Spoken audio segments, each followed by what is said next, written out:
But we're excited to be doing our first show together in our brand new studio. And as usual, the Queen will be coming in just a moment. One more time, let me show it to you. Halloween night at 7 p.m., October 31st. Be here.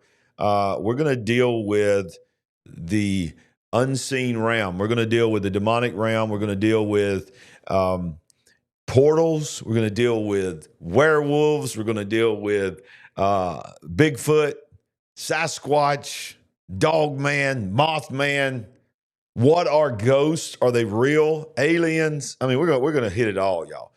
And then also, let me just tell you, there's another big night, election night, November 5th. Y'all, you better make sure that you're going to be with us. Look what we got here. These are just a few of the guests that are going to be in studio. Election night starting at 6 p.m. Some of our guests is going to be Paul Begley, Todd Coconato. Some of you know him. If you don't know him yet, you need to go follow his channel. Joseph Z is going to be here with us.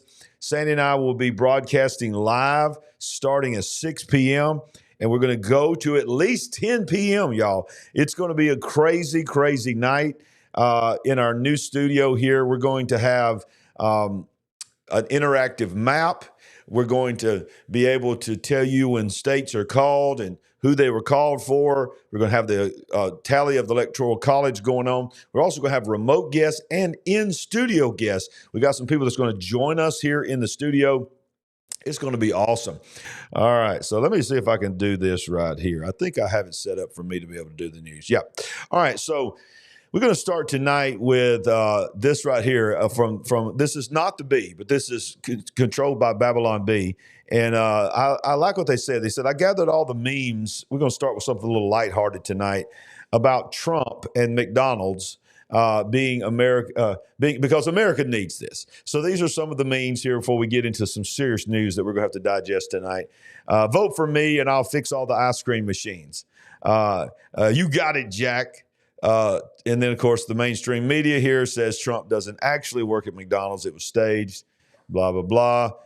Look, they always talk about Project 25. Project 25 will bring back the old McDonald's uniforms. That's pretty funny. And look what Donald did to the sign. It's no longer called McDonald's. It's just called Donald's. He took over McDonald's. And there's the alien woman on the plane. That person is not real. And, of course, she's pointing out Donald Trump. There's, choose your cook. Which one do you want to be your cook? There it is. Trump didn't really work at McDonald's. We're serving the dogs. We're serving the cats. Eating dogs and cats up in here. Some of these I haven't even seen yet. Okay. Trump at McDonald's was staged. That's funny. Imagine trying to explain all this to someone 15 years ago. That's the truth. Can you imagine 15 years ago, just if you were to go forward in time and see this is hilarious.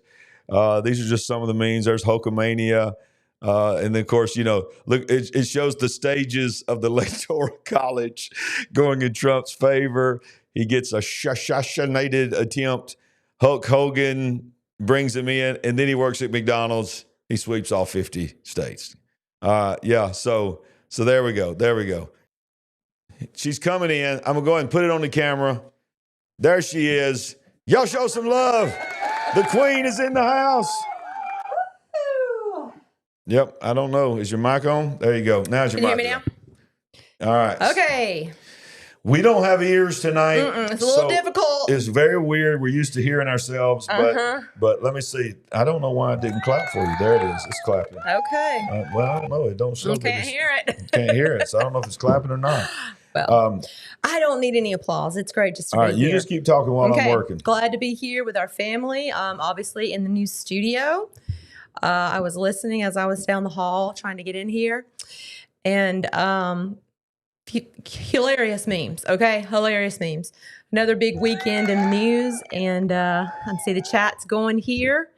See Alicia, Miriam. So great to be with you guys tonight. I know that there's aspects of the studio that you like, and some of you are like, I don't like that so much. Oh, they love it all. What are you talking about? Just keep in mind that it is a work in progress. So We'll be happy about making upgrades, hopefully each and every week, every time you see us. Maybe there'll be something new and exciting that we've been able to add or change. So anyway. Okay, people are telling me that they could hear the clapping. Thank you. Okay, great. Thank you. We can't hear Great, anything. we got those difficulties here in studio. But Another hurdle. Here we are. Here we are. Sandy, as it's not perfect, this is us. Yes. This is us. I mean, this is us. What I mean by this is us. Chaos. This is us. It's okay. It's okay. All's good. All right, let's get into the news tonight. Let's do it. All right, so here we go again. Head of Fox News decision desk is now warning that the election result will take around 5 days to get in. Is that some predictive programming right there? I think it is. A form of? I think it is. Yeah. The head of the discredited Fox News decision desk has warned that the presidential election result will likely take around 5 days. In another complete break from presidential election norms, Fox News pollster Arlen Mishkin has said that he is expecting the race to be called by the Saturday after the election day, some 5 days after the polls have closed. They're already saying this. Who is registered New York Democrat, he is, and was responsible for the infamous Fox News call in Arizona back in 2020. The report states the man who called the winner of the 24 presidential election is ready to make a prediction for at least when the news will come. The over-under, he says, is Saturday. The head of Fox News decision desk. Right. This is a head of Fox News. I started to say this is a high-ranking, higher up, but he's the main dude. He's the head of right? the decision desk. He's the head of the decision. Okay, so there's an agenda, obviously. Yes. It's hard for us down here, us little people, to fully know or understand what it is, but I would like to know, wouldn't you? Yes, I would. Yes, I would. And so let's go back to it. It says, in an interview with Politico magazine, the News Corporation building in Midtown Manhattan, he said that he plans on calling the election as soon as he can, but that a protracted vote count means it will take a few days. Regardless, though, he said he feels no pressure from executives at the conservative-leaning network to, quote, make our audience happy. Okay. So here's where we're at. We got. Let's flash this up if you came in late. And I'm just got all kinds of chaos going here. Pray with me. All right. So election night, right? Sandy and I will be live here in this studio, and it will be, I promise you, much less chaotic than it is right now. Yes. And we'll have special guests, and we're planning on have a lot of these problems ironed out, like this funky seat cushion that I'm sitting. Yeah, exactly. I am. We're going to be here till 9, 10 o'clock or whatever until we feel like it's time to go. And but here's the thing. They're saying that it's not going to matter how late we stay up that night, that Pennsylvania, they're saying, will take at least 5 days to count. Okay. I want to know why. I want to know why after we spent years and years and years of having elections that were called on that night. Why is Pennsylvania and these other states telling you in advance it's going to take 5 to 7 days to count their votes? So there's a lot of different angles and agendas going on, always. But I have a theory. A lot of the time, reality is going to be the exact opposite of what they tell you. So yeah. What if they're telling you that because they want to try to change reality or dampen the shock that we're going to get an early decision? Yeah, exactly. Just saying. So I guess it's all wait and see. Yeah, it is. It's wait and see. And, we knew this was coming. But, I'm telling you, Trump has been saying these words. We got to make it too big to rig. Too big to rig. Yeah. And I think what he's saying is that we got to win the electoral college. We can't electoral college. We got to win the popular vote, because when the popular vote, if they see a swing of the popular vote coming in, then I believe it's a chance that I don't think no matter what happens, are they going to call it on Tuesday night? Okay. But I do believe there is a chance that it could be called on Wednesday. Okay, you guys heard that, big picture family. Yeah. Big words here. Big words. And that's, I think that's hopeful words. But wouldn't that be something because they're already telling us we're not going to call it before Saturday, Friday or Saturday. Mm-hmm. But if something happens so dramatic that they have to call it on either Tuesday night or Wednesday, that's a landslide. And that you talk about what we're going to talk about in just a minute is going to kick in place. That's when you talk about people. I'm looking over here. The sound is so much better now. Okay. You're nice and clear, and I can hear you absolutely fantastic. Yes. Where are those? Where's that applause? Yeah, it is. I'm scared to do it because I can't hear it. We can't hear it. Maybe you can. Okay. All right. So look at this right here. This has got me concerned here, and this is crazy. Of all the days, now this is why I call it Countdown to Chaos. Of all the days, watch this. A 2024 Homeland Security Critical Infrastructure Conference in Atlanta by the Homeland Security. Watch when they're running this tabletop. The next day? No, starting on Election Day. Okay. Look. November on November 6th. 5th, it says on critical infrastructure, November 6th to 7th, and a large-scale cybersecurity exercise on November 5th. Okay. What? Okay. Why would you do that? Because a lot of false flags are launched, and that's insane.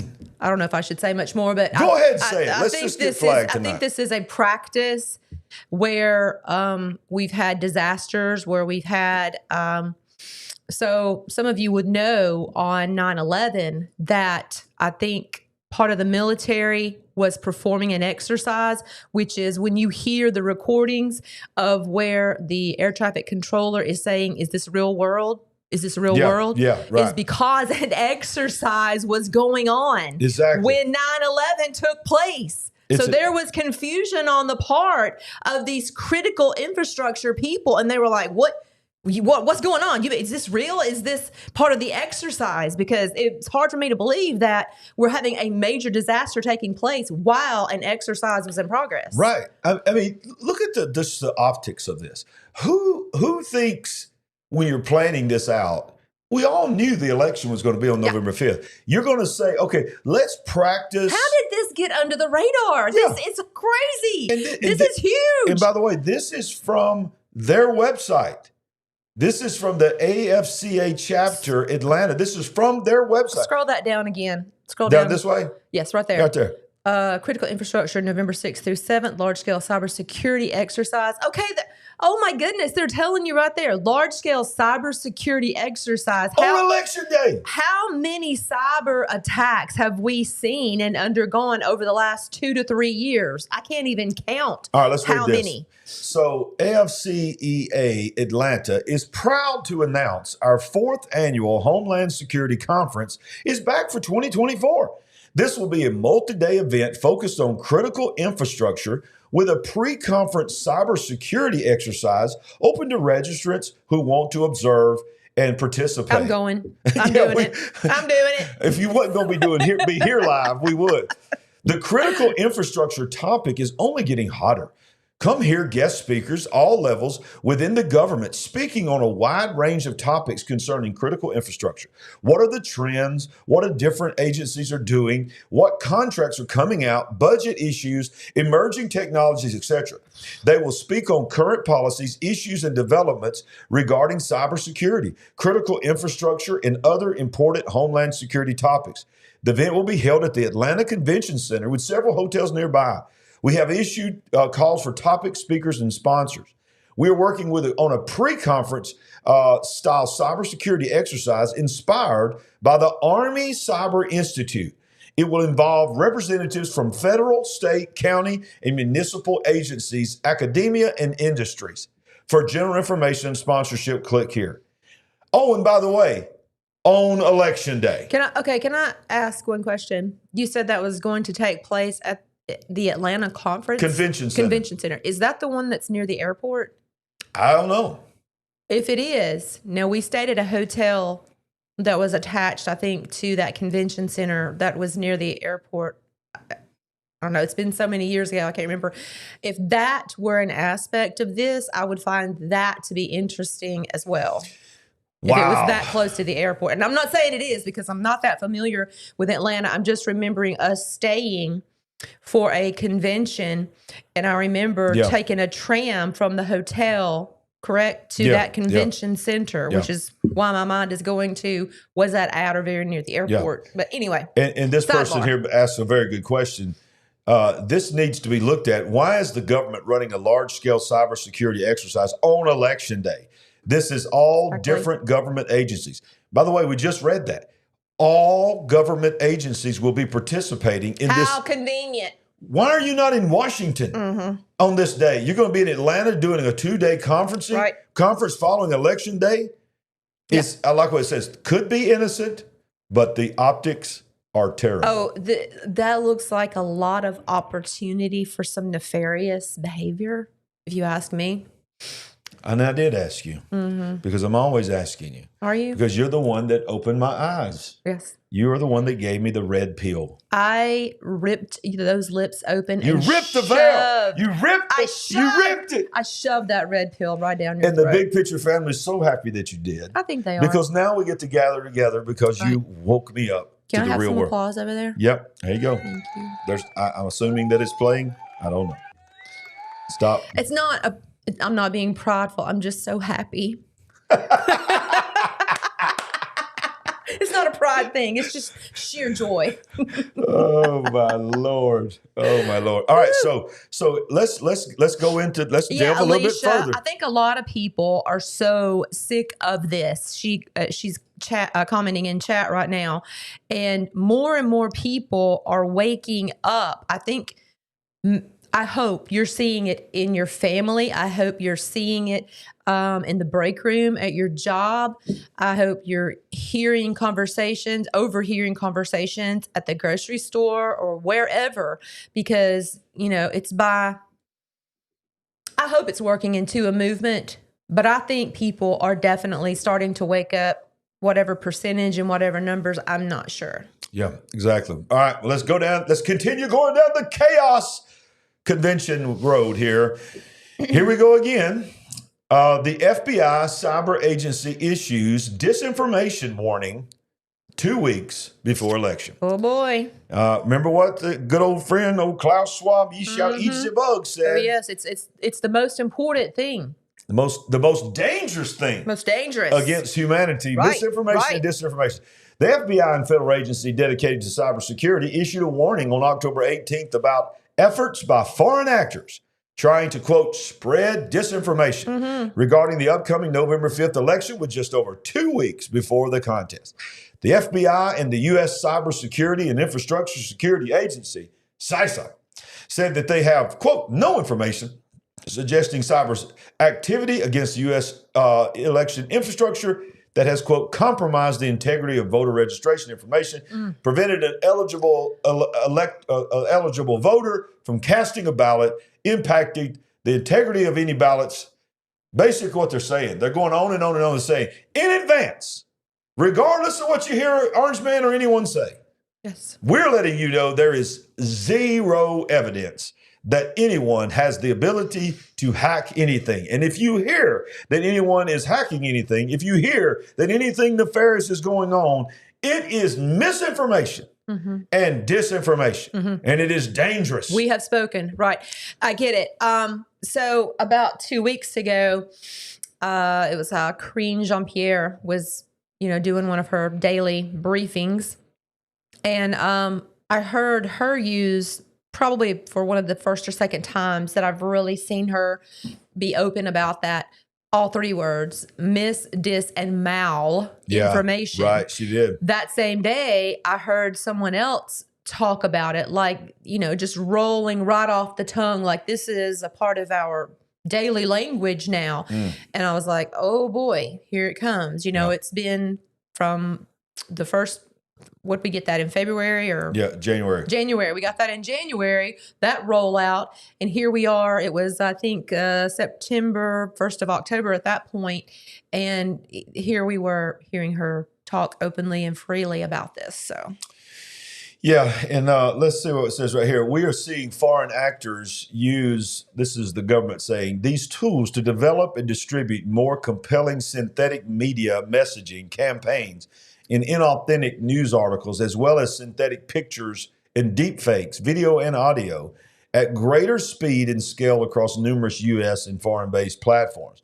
These efforts to deploy content are designed to undermine voter confidence and entice unwitting consumers of the information to discuss, share, and amplify the spread of false and misleading narratives. In one example of AI-aided content produced by foreign actors ahead of the election, the agency said, there we go again, Russia, Russia, Russia, that Russian groups have created and deliberately designed web pages to look like legitimate mainstream news websites, such as the Washington Post or Fox News. Russian malign influence actors also created fake social media profiles posting as U.S. citizens to direct users to these fake news websites and purchase social media advertisements to drive traffic to the specific fake articles on the fake news site. Here's my thing is, how do you know, how are you going to say that legitimate news is not fake? Because, Trump, they hated him so much because he called them out and called them fake news 8 years ago. And so the reality is this, who fact checks the fact checkers? Hello. I'm so glad you said that, because I was totally sitting here thinking, I've already been a little sick at my stomach all day today. So this article made me want to go ahead and throw up, because you want to accuse people like me and people who are trying to uphold good and right as promoting fake images and fake news. When I pick up my phone and get alerts, or I just want to go read the news of the day, I have to it's like taking a shovel and digging through an article that's possibly written by a human. You can tell the way that these AI articles flow, that they're not written by humans. Exactly. I'm like, I want to pick this up and I want to get to the point of the article. I want to get to the meat of the article. You are 7 paragraphs in of blobbity, blobbity, blah before you can find simple facts about what the article is supposed to be about. Exactly. This is all about keeping you on that page, right? It's all about selling ads. It's all about, what is it? What's the term? Keeping your eyeballs engaged. Yeah, and it's all clickbait. It's all clickbait. So get me a throw up bucket, please. Oh yes, I can feel it right now. It's going to be one of those nights, y'all. Is it already bubbling and boiling to the surface? We're just getting started.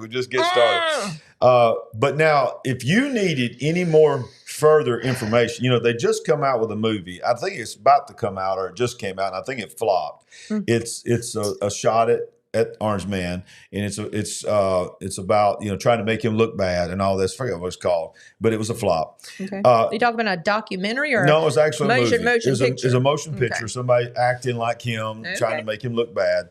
And some of you may know what I'm talking about. Might put it in the live chat. It just came out, but I didn't even know anything about this. Now you want to talk about stoking the fires?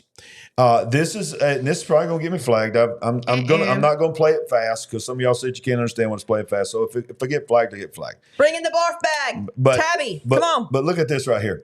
This is a movie that I think is dropping like right now, and this is a movie, but it's a documentary based movie.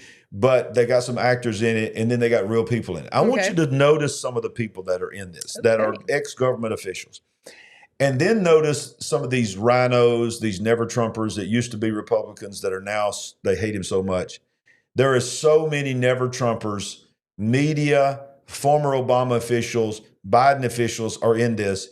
And this is a movie that was put together to war game the potential of another J6 and how they could use the military and how, basically it's this, we need to have a war game tabletop exercise on how to handle Donald Trump. Wow. This is a major motion picture it's at the Sundance Film Festival. So but what you're talking about is to build predictive models of how people like you and I are going to respond. Let's read the description. And what they need to do about that. The description says a real-life political thriller set on January 6, 2025. War Game imagines a nationwide insurrection in which members of the U.S. military defect to support the losing presidential candidate, while the winning candidate and his advisors, played by an all-star roster of senior officials from the last 5 administrations, war games the crisis in the White House Situation Room. They have 6 hours to save democracy as the country teeters on the brink of civil war. And you want to talk about Donald Trump stoking fires of civil war, but you're going to spend millions of dollars. Watch this. My fellow Americans, it is undeniable that this past election was stolen. To all those members of the armed forces, join with us to defend our liberty and land. Seated around this room is an incredible diversity of professional experience spanning the last 5 presidential administrations. That was actually the FBI, what was it, Peter Strzok? Peter Strzok. They got Peter Strzok in this movie? Wow. So you're saying they're showing real footage of Peter Strzok? No, these are people acting. These Okay. are real people trying to pretend to be in the White House at that time. Okay. Let's start this again. Look at Angry Man here. He's not orange, but we all know who he is. My fellow Americans, it is undeniable that this past election was stolen. To all those members of the armed forces, join with us to defend our liberty and land. Seated around this room is an incredible diversity of professional experience spanning the last 5 presidential administrations. Most of you have sworn under oath to defend the Constitution. What happens when those in uniform break that oath? January 6th demonstrated a possible false sense of security. The next insurrection could involve members of the active duty military, turning their weapons around on the folks that they're there to protect. One of the recommendations was to war game what that might look like. I am President Hotham, Chief Executive of the United States of America. You have 6 hours. And by the way, I don't know if you saw it was a flash. What's the guy's name from Alabama that ran for Senate and lost? He became the senator and then he ran for re-election and lost with Democrat. Mm-hmm. You know, I can't remember his Doug name. Jones? Yeah, Doug Jones is in this. hours to avert a civil war and ensure the peaceful transfer of After power. the 6 hours, they're going to attack. Starting the game I don't know. in 3. We are here to stress test our national security system. 1. I want them to be prepared for the worst case scenarios.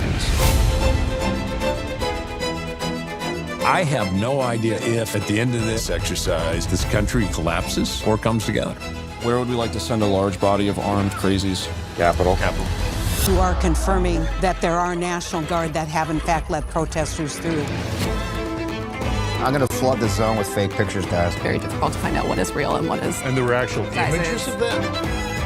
It is not compromising the proceedings of the election. Yeah, it is compromising the proceedings of the election. The entire Congress is still in a bunker. Now they're playing the game. Everybody back to the table. You can authorize lethal force. Pause for just a second. Is that correct? You could have federal... We've done it on the southwest border. He's going to have to make a decision. Put your f***ing cards on the table. The United States could be on the brink of a second civil war. Well, you've pissed off a lot of senior-ranking folks from all 5 presidential administrations. It was my job. Great job. Yeah. Wow. So that's starting August 2nd. So we're looking at that next summer? I guess it's already been out. Or is it? Okay. So, And we didn't even know about it. And they've already been stoking it. How did we miss that? How did we miss that? All right, let me check and see. You talk. Let me see. Okay. Wow. The optics of that were kind of crazy, right? You had that whole collaboration where all these people, these personalities, these individuals from military to administrative type people were there making decisions. Got this clock ticking down from 6 hours. We're facing. Yeah, that movie's been out. I had no idea. How did we miss that? How did we miss that? I don't. I mean, that movie was out this summer. we've had some things going on, but that was a big Did miss anybody on know our about part. that? Yeah. Yeah. Has anybody seen this so far? This is unreal. I didn't know. I don't know. But look. Okay, you want to talk about predictive programming? This movie's been out for that amount of time, and every word that's in it is what they're saying. And I love I forgot who it was that said it in the comments. I looked over and I fired it on the screen. Okay, let's get this straight. The same people on election day that are having a conference on misinformation and disinformation is putting this out. We all know who this is about. And this ain't just about him. This is about you. Wow, look at that movie poster too. The hand moving the soldiers around. Just like playing Army Man, right? Wow. Mm-hmm. This is crazy. Yeah. I mean, yo, they are literally telling us civil war is coming. There is going to be, barring a miracle, prayer works, but barring a miracle, there's going to be some type of event that happens that they're going to have somebody with a red hat on that says "Make America Great" on it is going to commit something. And it's not going to be MAGA people. It's going to be, we know what I'm talking about, but they're going to get blamed. There's going to be some kind of event happening.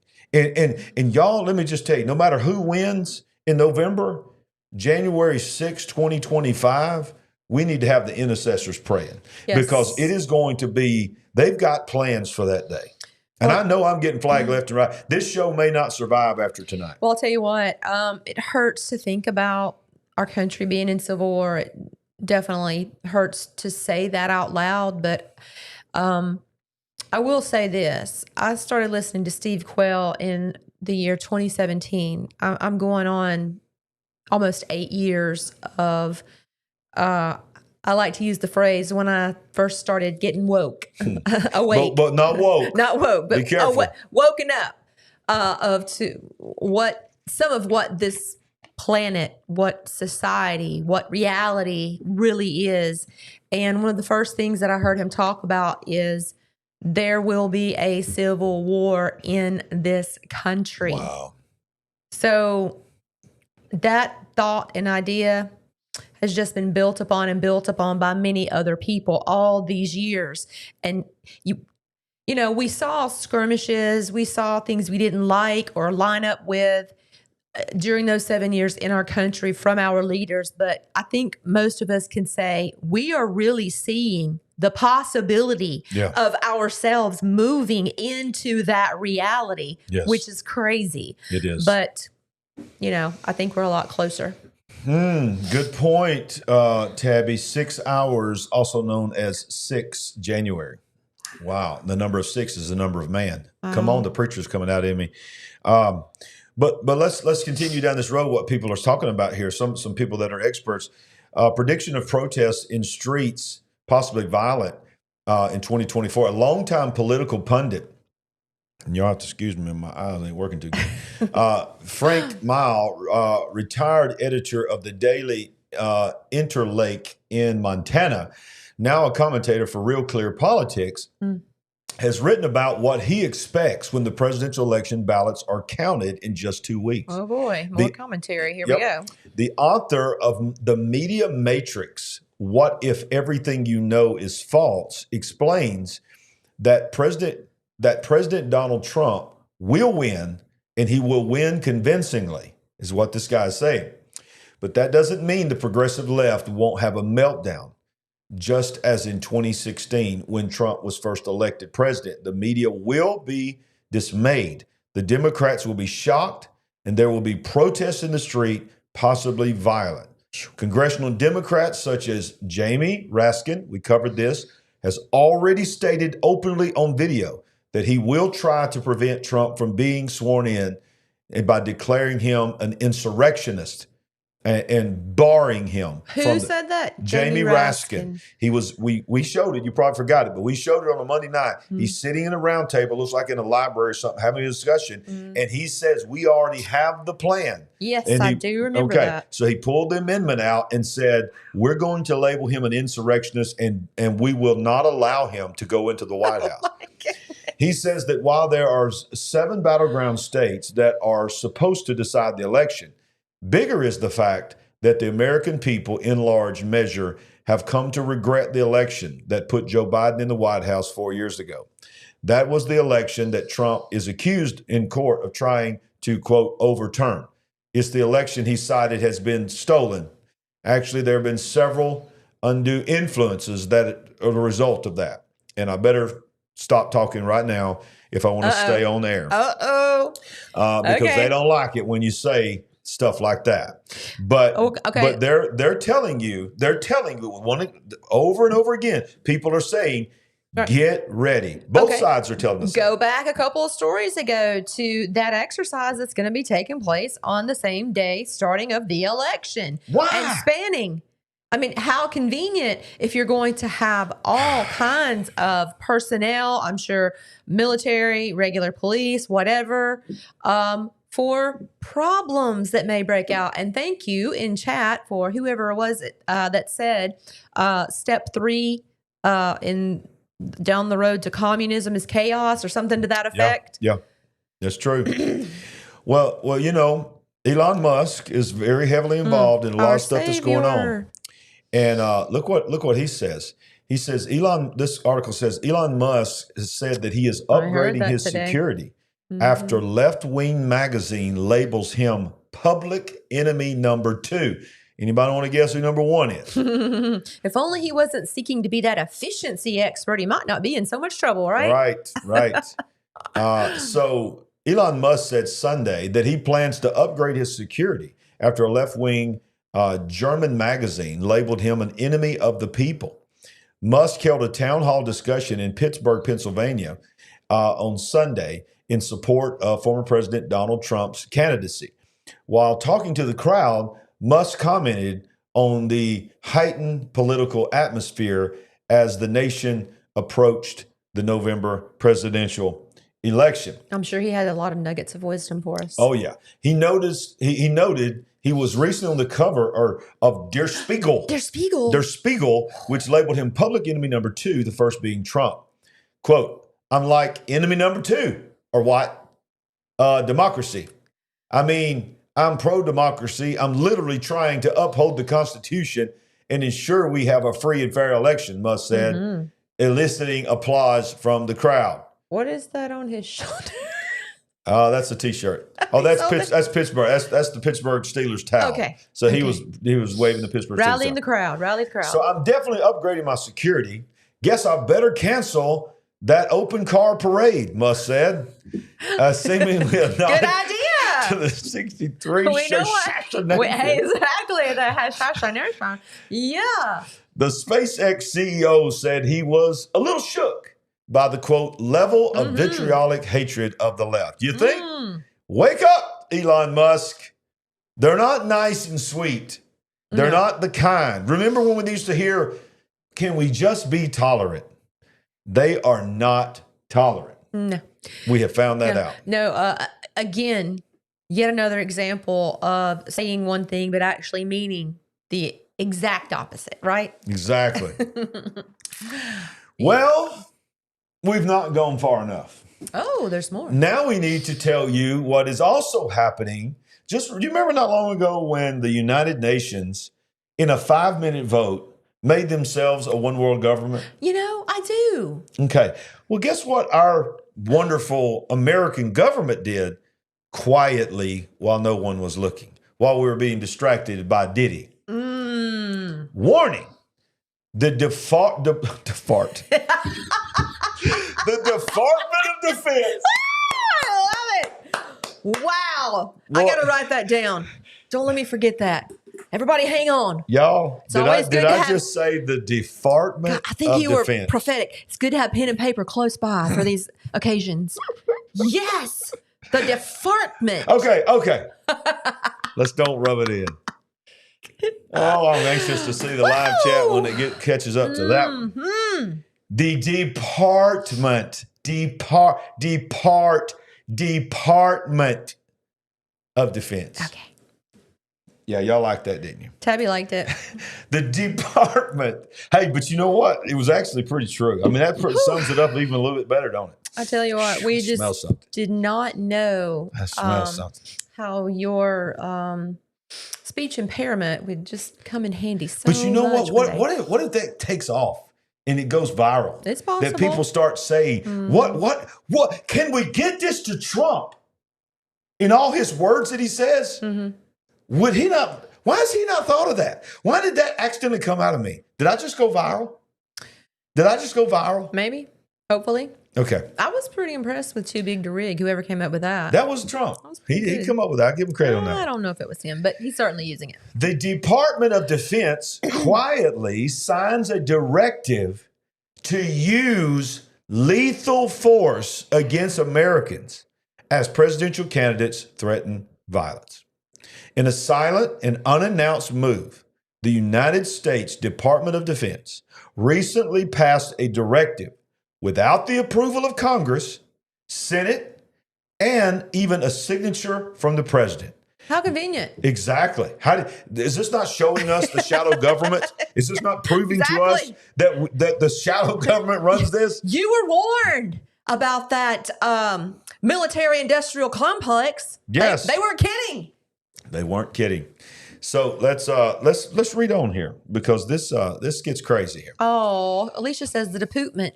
That was good. The deportment of defense. That's a little bit more PG rated. Right? I mean, parents don't like their kids to hear the other word. So but they can say poop, right? Or poot. Can we say the deportment? The deportment of defense? I gotta write that one down too. The deportment of defense.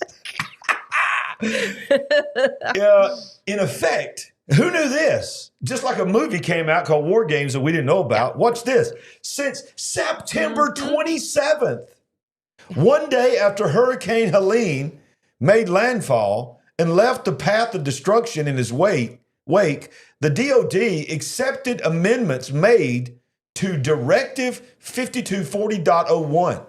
DOD intelligence and intelligence-related activities and defense intelligence component assistance to law enforcement agency, good Lord, and other civil authorities, which was last issued in 2007 and approved by Catherine Hicks, Deputy Secretary of Defense. The stated purpose of this directive are threefold. It implements executive orders, and these are the numbers of executive orders. It says it establishes policy and provides direction for DOD intelligence and intelligence-related activities, assigns responsibility, and provides guidelines for defense intelligence components, assistance to law enforcement agencies, and other civil authorities. But buried on, look at there, page 13. Yep. Buried on page 13, the suspect amendment grants the DOD the use of legal force. There it is highlighted, and this is what it says.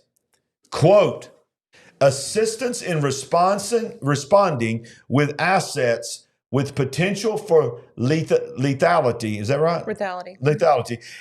Or any situation in which it is reasonably foreseeable that providing the requested assistance may involve the use of force that is likely to result in lethal force, including death or serious bodily injury.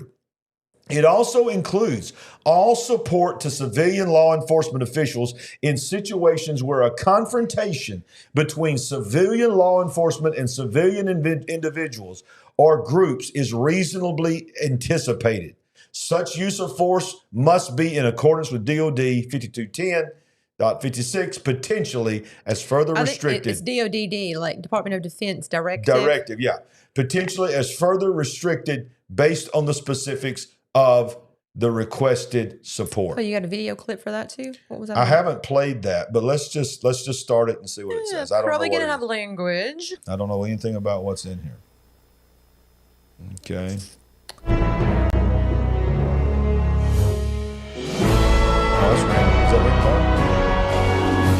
that Ron Paul? Ron Paul. Hello, everybody, and thank you for tuning in to the Liberty Report. With us today, we have Daniel McAdams. I think it's going to be drawn out, so it'll take a little while to get to it. But so, here it is. For those, let's look at this. It says, Biden, for those brave right-wing Americans, if you want to fight against the country, you need an F-15. You need something a little more than a gun. Remember when he said that? So he's just basically this article is going back and just showing all the working up, trying to instigate something happening again, like what happened in J6. Okay, so Tabby says martial law is coming. I think that's a great observation. Certainly don't want to see that.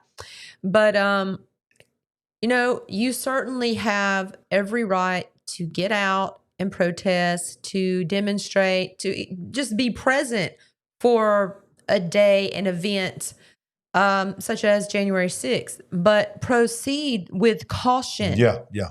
Okay? Proceed with huge caution. I never want to tell anybody, look, just forget it. It's over. Don't ever plan to do any of these things. But anywhere you go, anything you do, you better know the lay of the land. Yeah. You better be prayed up. You better be proceeding with caution and understanding the environment that you are going into, because this is exactly what they want to do. They want to accuse you. They want to lock you up, lock you down. And hey, they have even more incentive than ever to use lethal force against you if they deem it necessary. Now, I say this a lot, and I'm going to say it again. I don't know, and I'm hoping, I've been blessed that this is going to survive. Because I'm talking about, we hitting some stuff tonight, and the truth is, I want to know in the live chat and the comments on the replays, if the things that we've said about the movie, that now the DOD has authorized themselves to have, lethal force against Americans in case of another event or maybe a civil war, and they're trying to stoke it. And now you have Raskin saying we're going to prevent him from coming in on J6. By the way, that's when it ratifies. That's when it ratifies. That's why it's such a big day. You better know, as Sandy said, I'm going to tell you, do what you want to do. You pray about it, but I'm going to tell you, it is my advice. If you're going to do something, this is just my advice. You can do what you want to do, but I would stay away from large crowds, and especially Washington, D.C. on that day. I would just, I don't know. I'm not trying to tell you what to do. I'm not trying to tell you, I'm not saying be weak. I'm not saying cower down. I'm just saying they are waiting for you. They are waiting to do something, and they're going to stick a red hat on somebody right next to you. So I know, but I'm also makes me sick to say that, because it makes me feel like I'm giving in, that I'm giving in to the fear. You're already defeated. That I'm already defeated. I can't. Yeah, so you do what you got to do. I'm just saying, be cautious. Be cautious. Be very, very cautious, because they are planning something, y'all. And I got to be careful. I'm already over the edge, but I'm just telling you. Do you feel it? Do you feel it in the live chat? Do you feel it? Sandy? Do you feel that we are being set up for something? I do. I just feel it just really struck me when you were reading the article and you were talking about this thing was ratified the day after Helene hit. Major distraction. Of course, no one knew about that because we were so enthralled in this hurricane coverage, and we were so blown away by the reports that were beginning to come out about how bad it was. It's the same with this stupid P. Diddy freak-offs. Yeah, exactly. So much distraction. Yes. And I'm sure that was dropped at a great, they've known this for how long? Exactly. And you drop it at that time. I don't know if it was a distraction or cover up for something else, but it's very highly likely that that's what was going on. Yes, very highly likely. But it's not just Washington, D.C. that's in chaos. It's the world that's in chaos. And Israel, y'all, there's stuff. Israel's just getting started. Yes. I don't know what's going to happen over there. Netanyahu has just said, you know what? I don't care what any of y'all say. We're going to finish this. We're doing what we're doing. Was yesterday his birthday? Did you confirm that or not? You said that. Does anyone know if yesterday was Benjamin Netanyahu's 75th birthday? Can anyone confirm let's just go ahead and ask AI. Okay. When is Benjamin Netanyahu's birthday? October 21st, today. Today. No. It says October 21st. Okay, yeah. Yes. Okay. So it was today. It is today. Yeah. All right. So Israeli jets strike banks in Beirut in Lebanon, accused of holding funds used by Hezbollah.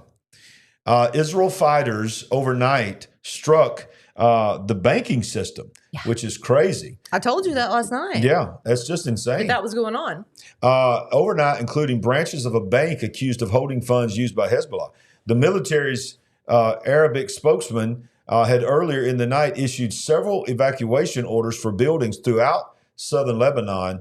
He said were in the vicinity of facilities belonging to the U.S.-sanctioned Al-Qaeda Al-Sayan Association Bank. Get away from them immediately, he said in a video statement.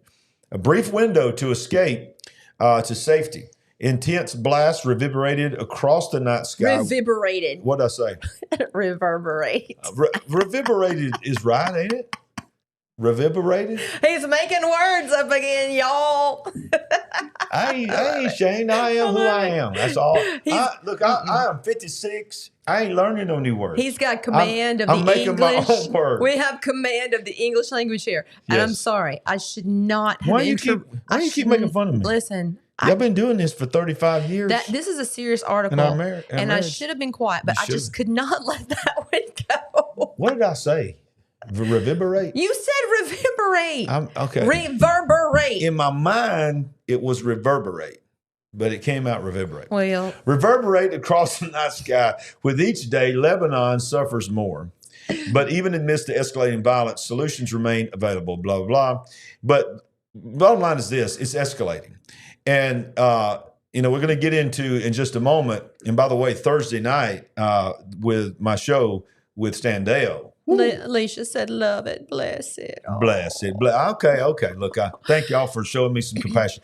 But I'm going to tell you, Thursday night show, Stan went there. Woo! Stan went there on what's going on in Israel. Y'all need to make sure y'all are watching Thursday night. It's gonna be wanted incredible. to be in here. I kept hearing noises coming from this room. Yeah. All kinds of hoops and hollers and hand claps. And I cannot wait for this show. Yeah. All right. So one more thing on this right here. This is very concerning. Pro-Iranian account is said to have leaked U.S. intel on Israel's attack plans for Iran, causing deep concern. U.S. officials are extremely concerned about a potentially major security breach after 2 alleged U.S. intelligence documents about Israel's preparation for an attack on Iran were published by a Telegram account affiliated with Iran. The alleged leak comes as Israel completes weeks of preparations for a retaliation against Iran, which attacked Israel with a barrage of ballistic missiles on October 1st. The leak could be an attempt to disrupt the Israeli operation. The Pentagon and the Office of the Director of National Intelligence declined to comment on the leaked documents that did not dispute their authenticity. A Telegram channel by the name of Middle East Spectator claimed on Friday that it had received documents from a source in the United States intelligence community about Israel's preparation for an attack on Iran. Mm-hmm. The Telegram channel routinely publishes pro-Iranian content, and the profile of the X account affiliated with the channel says it was located in Iran. The documents included an alleged visual intelligence report by the Department of Defense National Geospatial Intelligence Agency, distributed inside the U.S. intelligence community earlier this week. The authenticity of the documents have not been independently verified by Avios. The alleged report details measures that have been carried out in recent days in several Israeli Air Force bases. Axios. What'd I say? Avios. Would you just let me go, please? Would you just let me go? I'm going to attempt to be quiet. Will you just let me be? Let it be, oh, let it be. Where are the candles? Let it be. Where's the candles? According to the report, were intended for an attack on Iran. So this is alarming that we have people that are so anti-Israel in our own government. Yeah, I just want to say it wouldn't shock me if it came from one of the highest levels of intelligence of our government. Come on, people. Wow. You all know this. Yeah. There's no telling where this came from, and don't be shocked if it came from a higher up. Yeah, exactly. Yeah, I agree. I've lost my place where I'm at. Mm-hmm. Hey, don't forget, if you come in late, Halloween night. Oh, come on. The man, Tony Merkel for the Confessionals podcast, who deals with the real stuff, y'all. Yeah. Not this fake Halloween stuff. He deals with the real stuff. Yes. Is going to be here. And it's going to be 7:00 on Halloween night, and it's going to be amazing. And then let's not forget this, Sandy. Let's not forget this.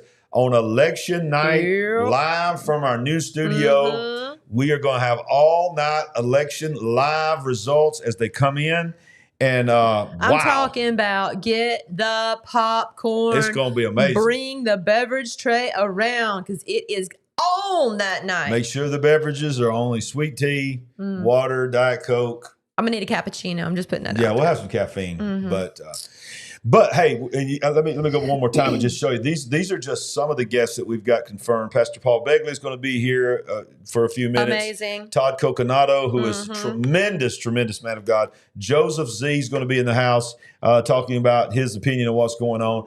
and we're going to have in-studio guests. Yeah. And if everything works right, this is what we're working on, making no promises, but we're trying to develop in another part of the facility. The facilities. That's what I'm going to call it, the facility. Okay, the facilities. There's going to be a room where Sandy will be in here with me or somebody else, Delane, one of my friends, and some of my past friends. They're going to be operating a different, we're going to bring them in with the decision desk. Get I was thinking today. Laptops ready. We're going to have this isn't necessary, but I'm going to go ahead and put a disclaimer out there. Oh, God.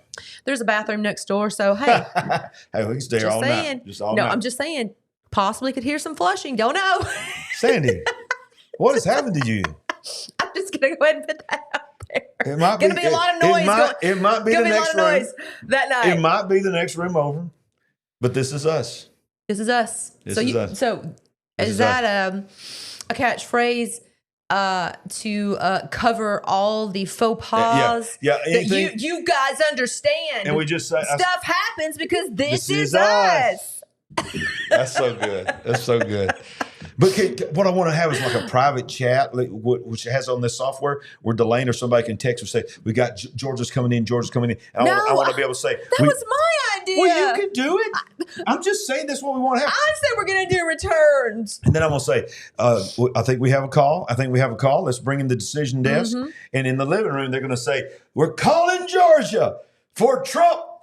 Orange man. Got it. I almost said Iron Man. Because I got my mind on Iron Man. All right, so look, let's do one more thing on this. We got to do the news. We're doing news. Yeah, we just sort of forgot what we were doing. Get back to the news. And we're back. What's this? If you wanted to know that the people are concerned about, British Airways now says it will suspend all flights into Israel to March 2025. Now, why is this such a big deal? This is a big deal because so many people go to tourism to Israel through British Airways. So how many different airlines do they have? And we have, a number here in the United States. So certainly this is going to impact a percentage of people. How many people will this, what chunk of the business do they have? I know it's thousands. Yeah. But the people who want to do tourism, or they have business there, or maybe they have family there, they still will have routes to take. But I understand this company is making a statement by saying, we're just not going to do it until March of 2025. But I hope that those who want or need to go still have plenty of avenues available to them where they can. Absolutely. So let's continue in the news tonight. So when Israel took out Hamas's leader and Hezbollah's leader, this article here from Not the Bee says Kamala tried to have her bin Laden moment. Remember when Obama had that moment last week? Said it did not go well for her. The awkwardness of a palpable was a few weeks ago when President Joe Biden responded to a reporter's question about whether Florida Governor Ron DeSantis should take Vice President Harris's phone call regarding the imminent landfall of Hurricane Milton. Biden looked down at his podium and said, without saying, she has nothing to do with any of this. So, there's big deal about who's really the president right now. She thinks that she's the president. But now I want you to watch this in case y'all missed it. I guess we'll just say suffer it. Thanks. She walked, this is right at, look how serious she's trying to be. Mm-hmm. Yeah. Today, Israel confirmed that Yahya Sinwar, the leader of Hamas, is dead, and justice has been served. And the United States, Israel, and the entire world are better off as a result.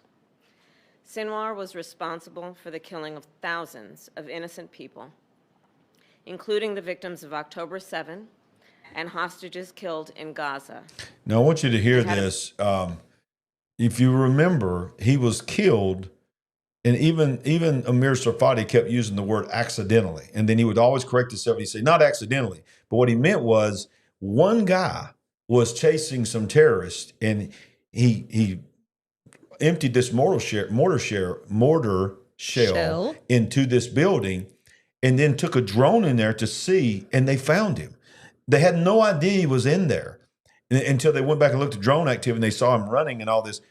So it was not even a targeted attack, by this one guy in the IDF. And I want you to listen to Kamala Harris, who, by the way, is not the president, how she is speaking like she is the president. You mean speaking on behalf of this country? Is that what you're trying to say? Listen, she is speaking like she is the current president. Listen to this. American blood on his hands.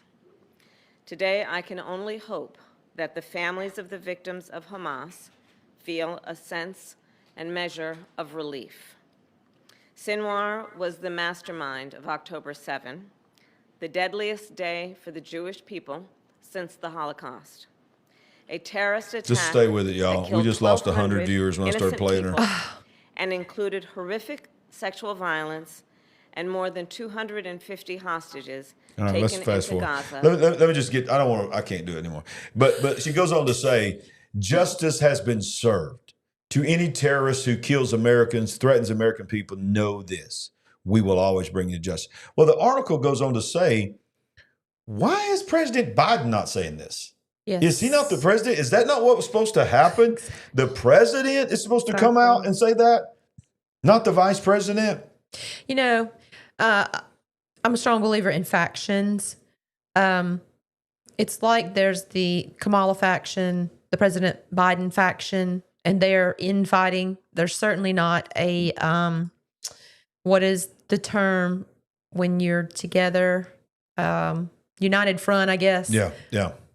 And you're hearing more and more little comments that he's supposedly saying, sniping back and forth. It's just that it's not utter chaos in the camp over there of the Democrats, but there's problems. Yeah, they have oh, problems. There's problems.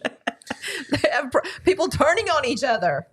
It is, and you can tell. Did you see the briefing where they were all there, and she was like on a Zoom call, and Biden was saying a few things, and she tried to say something. He goes, "Hey, I'll get to you in just a minute, Madam Vice President." Yes, Let me just shut her down. It was like, wow, okay, there's not.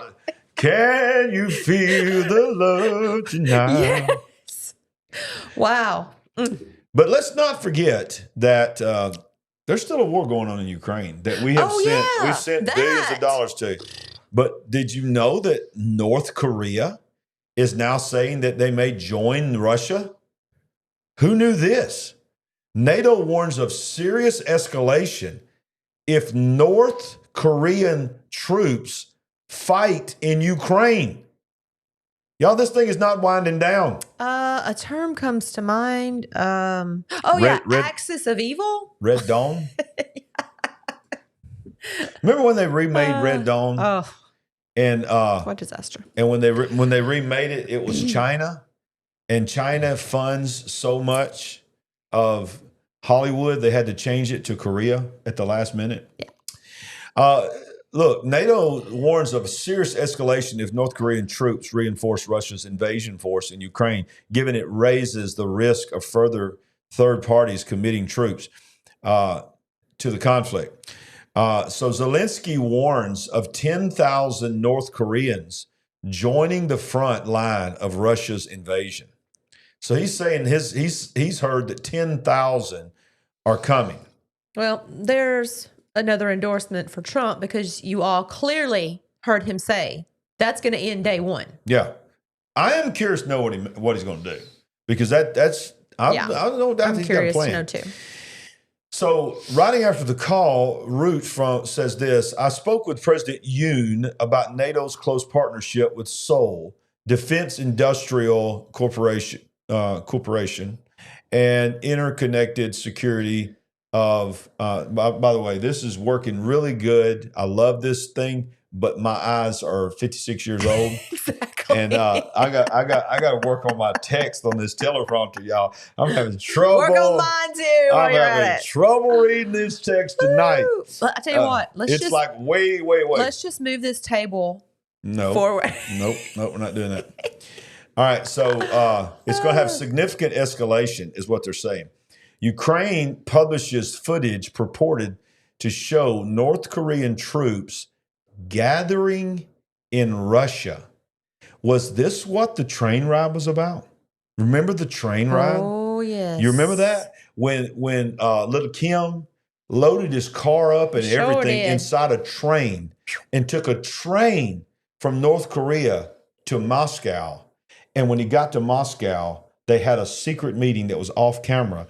Was he saying, hey, if this thing goes south, we're committed. If you give us what we need, send us supplies, we'll come to Ukraine and fight. And now they're gathering in Russia. Why would North Korean troops be gathering in Russia? I don't get it, unless they're getting ready to be put on a plane to send to Ukraine. Wow. This is crazy. Yeah.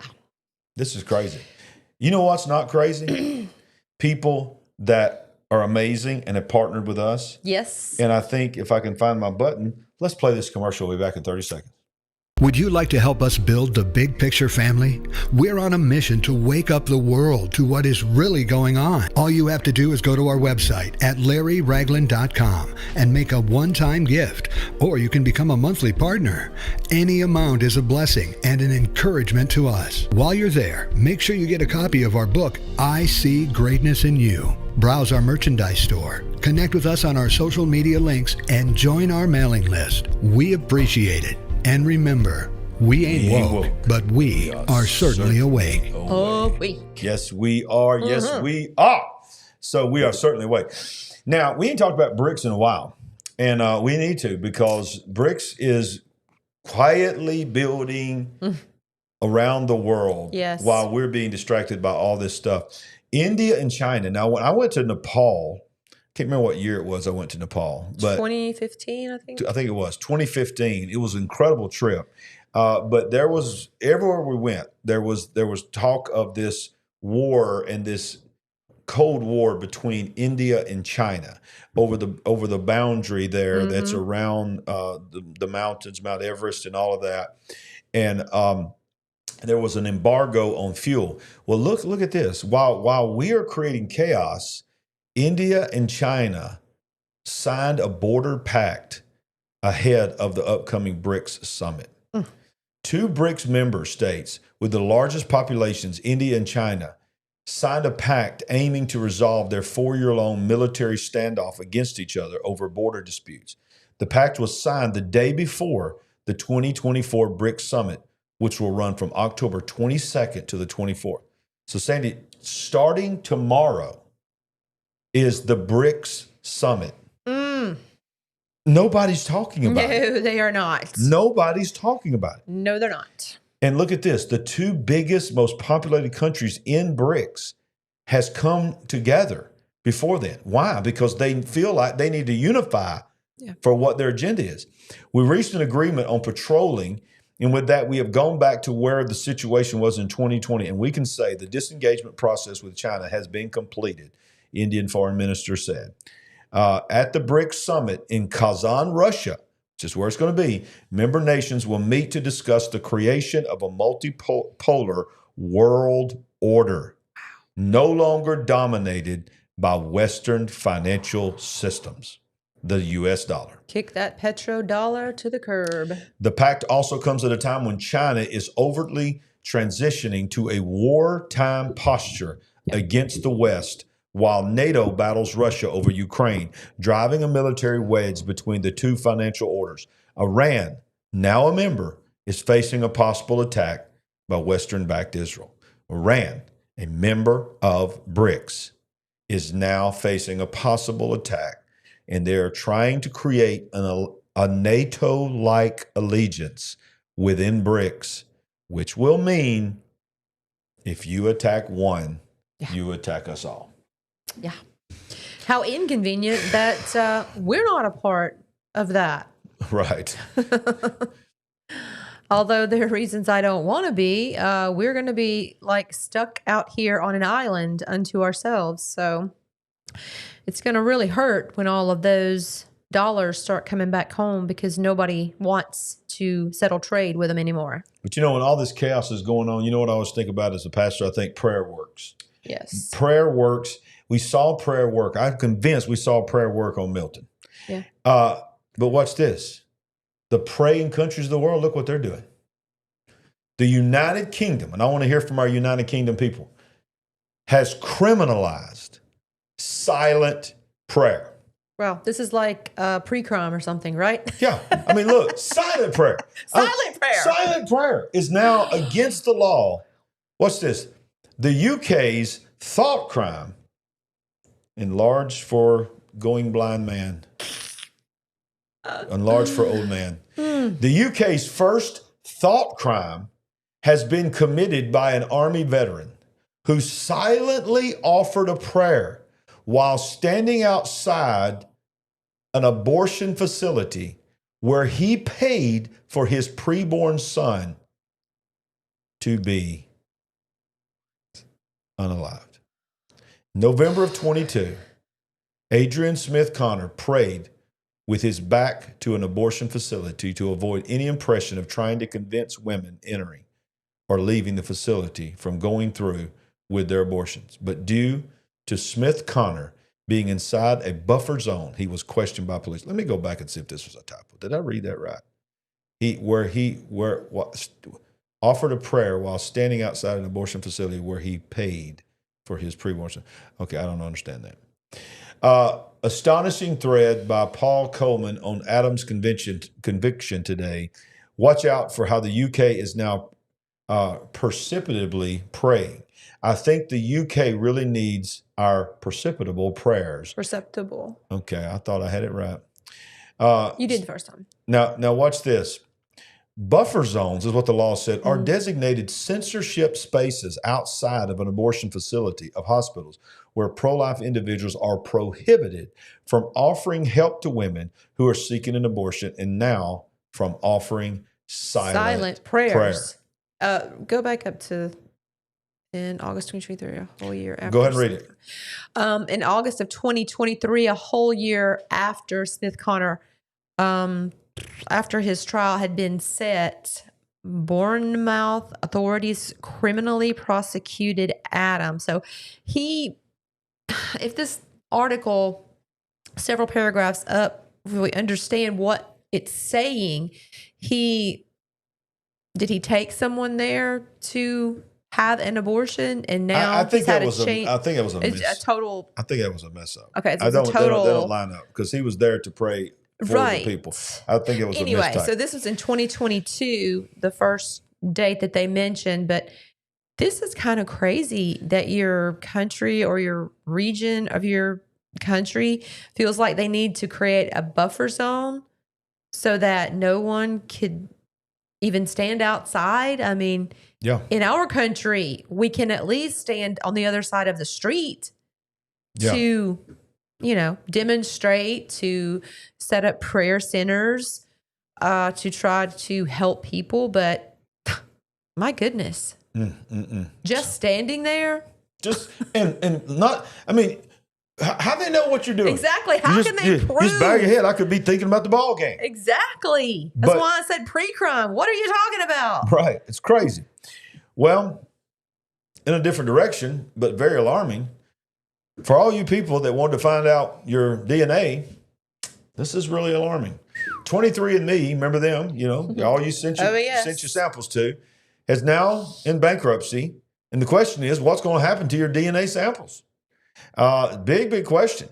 Since it was founded nearly 2 decades ago, 23andMe has grown into one of the largest biotechnology companies in the world. Millions of people have used its simple genetic testing service, which involves ordering a saliva test, spitting into a tube, sending it back to the company for a detailed DNA analysis. But now the company is on the brink of bankruptcy. This has raised concerns about what will happen to the troves of genetic data it now has in its possession. Exactly. 23andMe, of course, is in the crowded marketplace for direct-to-consumer genetic testing. Founded in 2006, consumers eagerly took up the opportunity to order a saliva collection kit online, spit in the tube, and mail it back. In a few weeks, the results were ready. They could find out their health, their ancestry, and other things like food preferences, fear of public speaking, and cheek dimples. The price of testing was about $79, blah, blah, blah. But guess what? Now they're in bankruptcy. So Ancestry.com is the other largely noted company that does this. Yeah, it was scary before they were going into bankruptcy. I had heard years ago by some people that I listened to that all this information was being sent to China. All of this very important confidential data was being stored in China.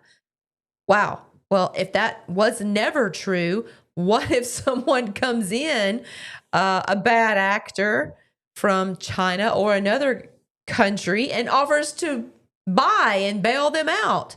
They're going to hand this right over. I mean, your most sensitive personal information in the hands of who knows?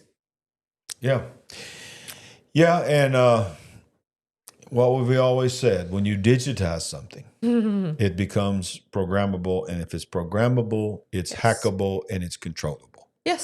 So you know, with this information, because DNA is so important and so sensitive, there are so many implications, but specifically bioweapons.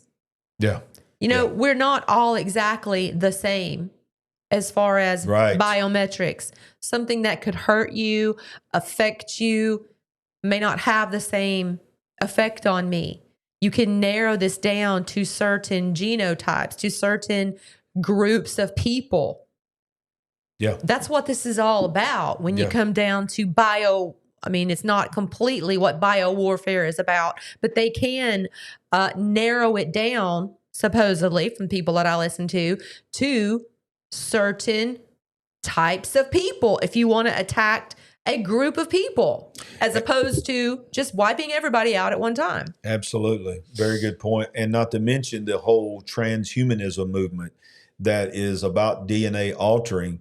And if you have access to people's DNA, you know, I don't believe for a moment that they say it this way. They say they test your DNA and then the saliva sample and then they discard it.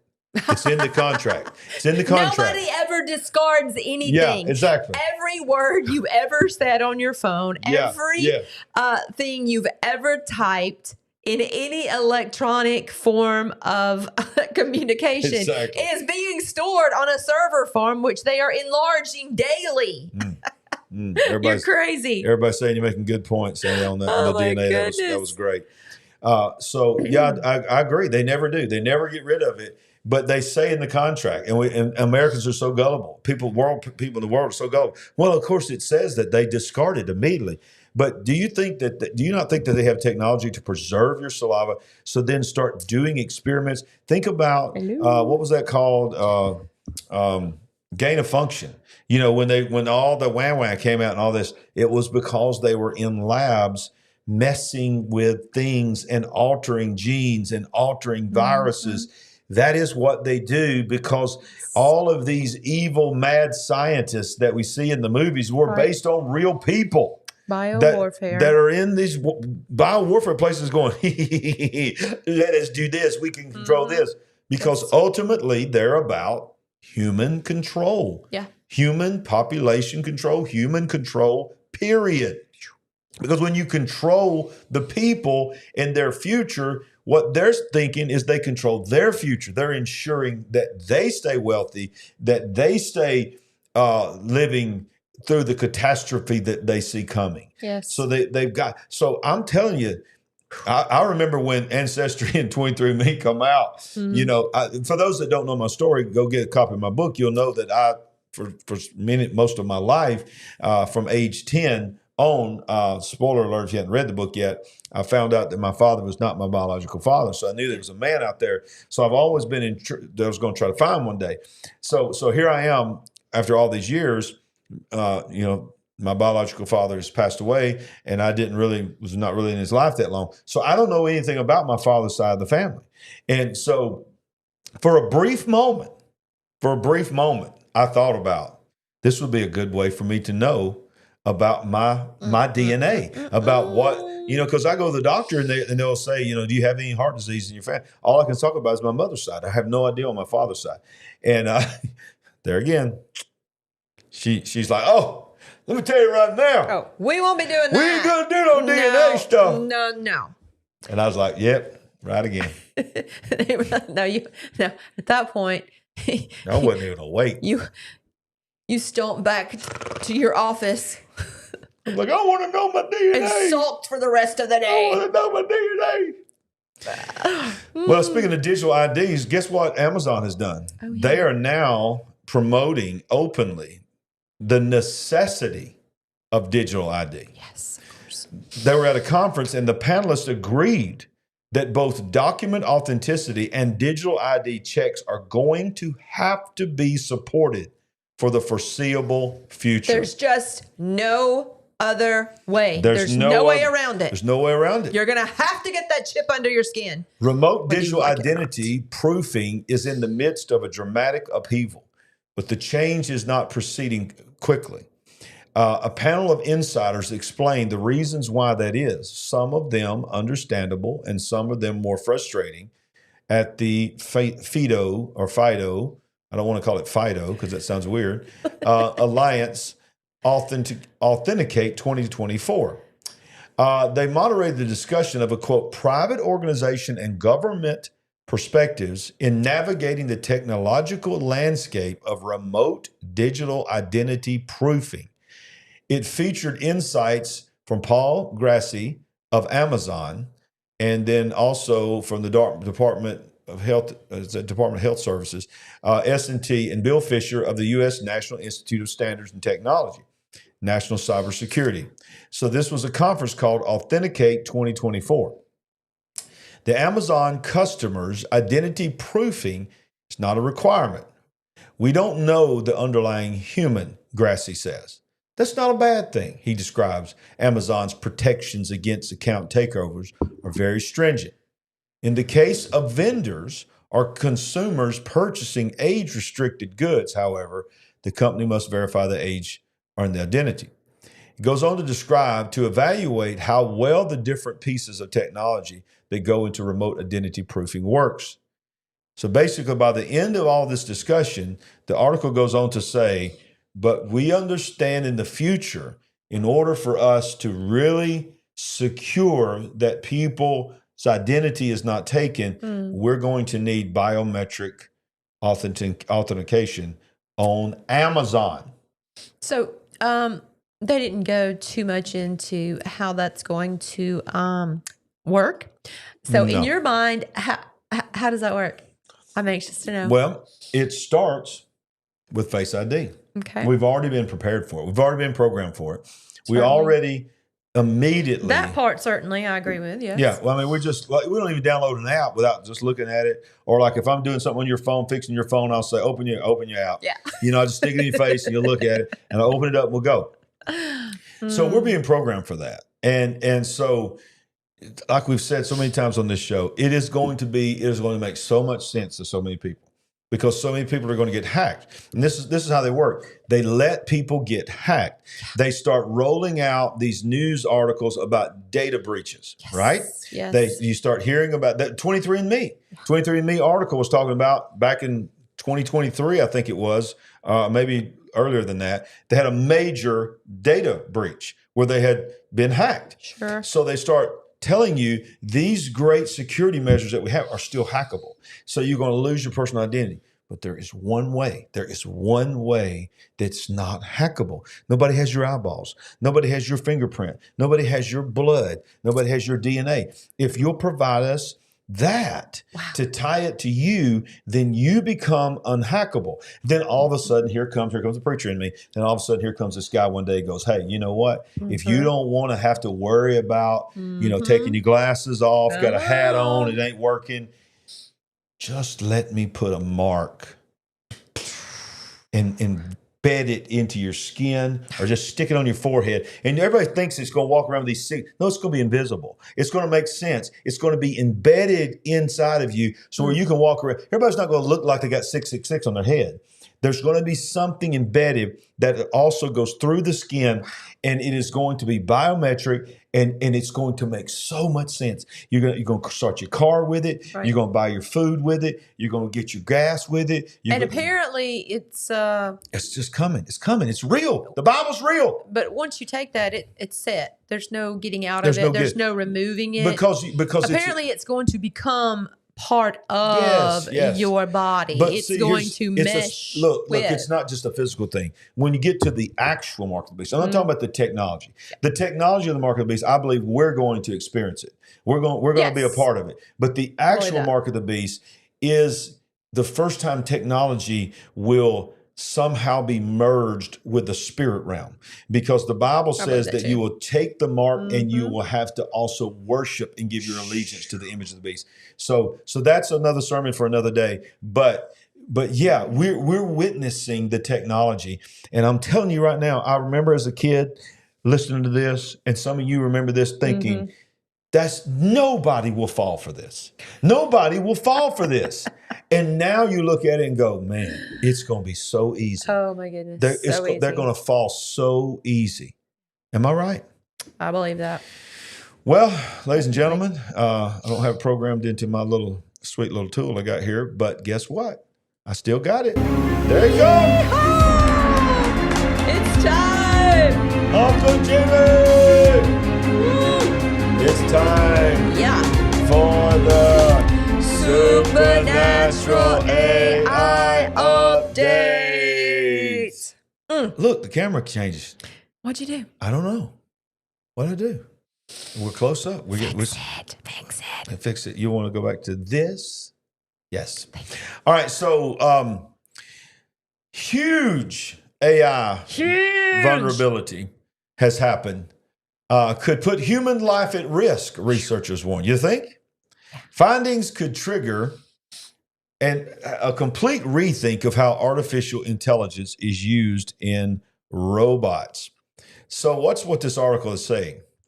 A major security flaw in artificial intelligence systems could threaten human lives, according to a new study. They had to have a study? Robotic systems that use AI to make decisions could be broken, and those systems are not safe, researchers have warned.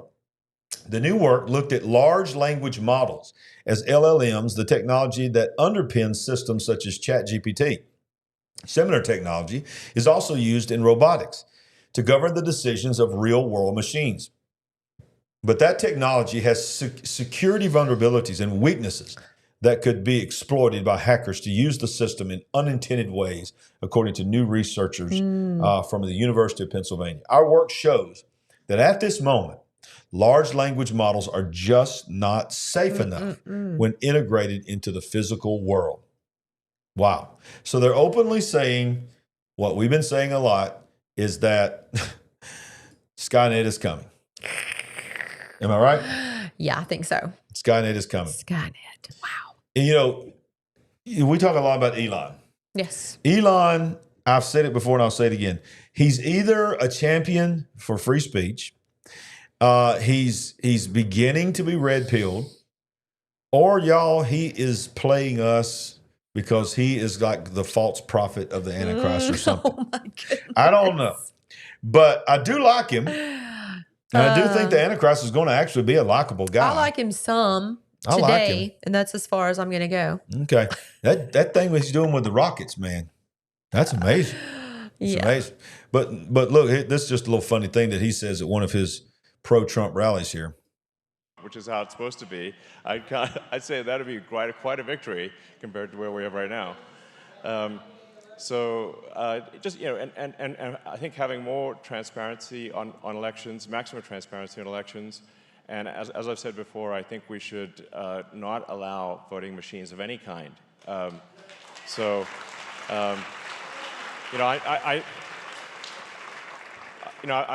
been programming computers since I was 9 years old, and I know how easy it is to get a line of software wrong or hack a computer, and so I think the last thing we want to do is have electronic voting machines. We want paper ballots in person with ID. What a concept! All right, let's finish this. This is good. And actually, it's sort of, in terms of a real AI danger that hopefully is not there this year, but will certainly be a danger in the future, is that advanced AI will be super good at hacking computers. And so if you have voting machines that are connected to the internet and you've got super advanced AI that can potentially affect those machines, I think that's very dangerous. So we actually, so what I'm saying is that I'm normally someone who favors technology. I'm super, 21st century technology boy right here. And I'm saying no machines for voting. Yeah. Wow. Wow. I mean, that's pretty bold. It is pretty bold. I mean, he basically said no machines. Paper ballots is the only way that it can be safe. Which is, a weird statement coming from somebody on the bleeding edge like him that's all about but technology. It makes it more powerful to me. It does make it more powerful. That he's saying that. He's speaking against his own industry. I agree with Catherine Francis in chat. I don't trust him either. No. It is interesting to sit back and watch the next thing he's going to be coming out with, and it's it's more than kind of exciting. It is exciting. It is refreshing. It is interesting. But ultimately, I don't trust him. Yeah, and he I don't either. But he is in part of, and this whole world is the IoT, which is the Internet of Things, and this is an interesting article here. The Internet of Things will be the catalyst for the fourth industrial revolution. Now, of course, we know who talks about that. Oh, yeah. As we stand on the brink of a new era in industrial automation, the integration of the Internet of Things, AI, and robotics promises to transform industries in ways we could only imagine only a decade ago. I want to scroll down here to this right here. Now, this right here, I know it's going to get me hit, but I'm going to try to watch a little bit of this. Work your magic. I'm going to try my best because this is the actual World Economic Forum's website, YouTube, called "What is the Fourth Industrial Revolution?" How old do you think this is? Is this brand new? This is not brand new, but it's not that old. Okay.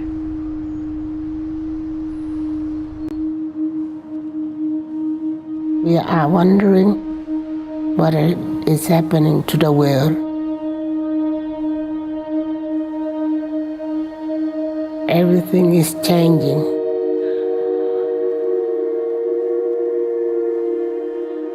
The very idea of human being some sort of natural concept is really going to change. Our bodies will be so high-tech, we won't be able to really distinguish between what's natural and what's artificial. Inside our own heads is the most complex arrangement of matter in the known universe. You might ask yourself, can we get to be superhumans?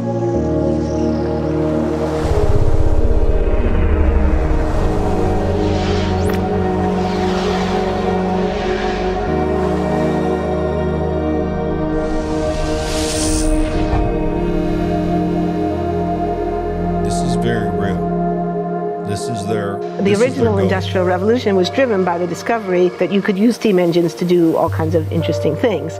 But that was followed by additional revolutions for electricity and computers and communications technology. We're now in the early stages of the fourth industrial revolution, which is bringing together digital, physical, and biological systems. One of the features. Did you hear that? Yeah. It is the bringing together digital, physical, and biological. Now, this is the actual world. Look who's on the front row there. There's Joe Biden. Yeah. Leonardo DiCaprio, several other government leaders are listening to this man say this. Of this fourth industrial revolution is that it doesn't change what we are doing, but it changes us. And here's the thing that's crazy. This is not somebody critical of the World Economic Forum playing a reaction video.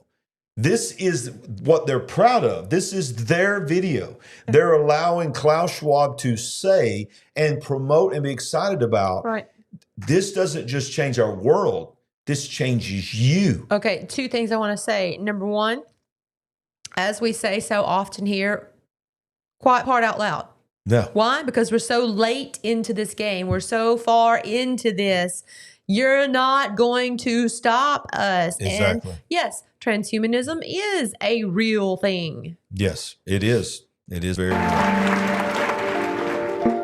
With the ability to visualize brain activity, for example, through a simple consumer-based EEG device, it gives us access to ourselves in ways that we've never before thought possible. It unlocks the black box that is the brain and enables us to really, truly be able to realize an identity that is aspirational. There's now a scientific foundation for the effects of mindfulness on the brain, on the genome, on biological aging. And when the human mind does know itself, then you get the potential for a new renaissance that restructures itself in terms of our relationship to life, our relationship to the planet, our relationship to work. We need a different... Okay, I want to stop and I got to parse this. Okay. It changes our relationship to ourself, to our relationship with our family, to our world, and to our galaxy. What he really was saying is this changes our relationship to a creator, because we are now more, it says we now can know ourselves on a level that we were not capable of knowing ourselves before. In other words, we become God. We become God. We are God. They've been trying to tell us that we are God for years, this New Age movement. And now this technology is enabling people to really believe that they can be the God of themselves, because they can know parts of their brain that would not be humanly possible before. That's what this is about. But it shouldn't take too much brain activity for most of us to realize this is what they have in store for the few. Not for the masses, because they want to control the masses. Quite frankly, they want to get rid of a lot of us. Depopulation is a real thing. All these goodies and treats, and you can see better and run faster and live longer and be smarter. These are not going to be for the common folk. These things are going to be reserved for the few. I'm not going to get superhuman powers. I'm not going to get to be Iron Man. I hate to disappoint you, but you've probably been a really bad boy in their eyes. I'm on the wrong list. You're on the wrong list. Let's listen a little bit more. Economic model. And by that, I don't mean capitalism versus communism. What I'm talking about is a shift in the system along the lines of the two big changes that happened in the 20th century, Keynesianism, with a much greater focus on health and education and the role of government working with business, and then a reaction against that in late century to neoliberalism, where the focus was on free markets, freedom of the individual, and getting governments out of the way. We need a shift to a new system that will allow us to meet the basic needs of every human on the planet, that will live within planetary means, that will be going to meet the basic needs of every human on the planet? Fairer, and that will be focused as its key goal, not on growth per se, but on maximizing human well-being. And history tells us that a values shift is triggered by creation of a new story about how we want to live. I see the circular economy as something which fits very closely with mankind's goal to be innovative and creative and to always progress. We can use asset tracking, we can use IT, we can use 3D printing to enable this different economic model to recover materials, feed them back into the economy, and really to decouple growth from the resource constraints we have. The reason we live in cities is not different today than it was 10,000 years ago. Even if we have got networks connecting us, we still want to have places where we meet in person. So this means the place where we work and the place where we live are much closer to each other, a city where we don't need to have big super... All right, I've seen enough. Transhumanism on another level. Right. Well, thank you, Fern Birds. Yes, our superpower is the power of the Holy Spirit. Agree with that for sure. No doubt about it. No doubt about it. All right. So, we've been talking about AI and nuclear power plants. Look at this. This is just further evidence here. I want to show you this right here. Zoom this in a little bit. It says the vibe is shifting as big tech. All right, get that out of the way here. Is shifting as big tech is turning to nuclear energy for AI power. We've been telling you about this, but let's just break it down. This is what's happened just in the last few weeks. Amazon announced that it will invest more than $500 million to develop small modular reactors, as it has seen a massive and increasing need for clean energy as it expands its services into generative AI. Microsoft just last month signed a deal to bring nuclear power plant in 3 Mile Island in Pennsylvania back to life, which is crazy. Yeah, those of you who are younger than we are, that was a whole thing. That was back a thing. in 1979. It was the worst nuclear meltdown in U.S. history. I believe it was called Love Canal also. And every evening on the nightly news, that story led. And it was, a good portion of the news. And it was just this thing that went on and on for days or weeks. And we lived through that as, maybe young teenagers. But to hear, it's not been that many years ago that it was like nuclear energy. Bad. No. And now this is like the belle of the ball. All of a sudden, because we must. The bosses want it. Exactly. The computers want it. Gotta now watch do it. this. So they're going to restart 3 Mile Island, and it says the tech giant Microsoft will buy 100% of its power for 20 years. Google has signed a world-first deal to buy energy from a fleet of nuclear reactors. Google, Microsoft, Amazon. Think about it. We're 2 paragraphs into this story, and you've already exactly. spouted off these 3 giant corporations. Yes, needed to rise for the power of the use of AI. Sam Altman backed nuclear startup Okla to start site work for an Idaho microreactor. The company is aiming to develop its first small modular nuclear reactor by 2027. The U.S. Department of Energy has opened applications for up to $900 million in funding to support the development of small. The U.S. Department of Energy has opened up grants for applications to fund the support and development of small modular reactors. Oh, boy. Now, on the show that's going to be Thursday night with Standeo, we talked about this. Right. We talked about nuclear reactors and AI. And this is what he said. He goes, listen, we have had the ability to put nuclear reactors on the back of a truck for years. What? He said we've been hauling them around on trucks, small nuclear reactors that is portable nuclear energy. That's some of the things that we talk about Thursday night on this show. Clean, supposedly safe energy to operate on what scale? I don't know on what scale, but because the reason I'm asking is, could we possibly send a few up to North Carolina? And East Tennessee? Right. I agree with that. Absolutely. Well, here's one more from this site that I like to use here that's on AI here. It's called Evolving AI. It says, why is it not? What happened? Froze. Did we lose it? We're frozen in the teleprompter. We lost the teleprompter. Yep, we lost the teleprompter, y'all. But I think we still got them. Stay with us. Let us know if you're still there. Wow. Let's see if we get it. It's all gone. Everything? Teleprompter's gone. Okay. All right. So, y'all, there it is. I was waiting for it. I was waiting for something was going to happen. Harvard scientists introduced ChatGPT-like AI with 96% accuracy for cancer diagnosis. How crazy is that? A 96% accuracy with no human to diagnose cancer. So how does this work? It says this AI model works like ChatGPT, but for cancer. Just like ChatGPT can answer questions and assist in various contexts, this AI handles many cancer-related tasks.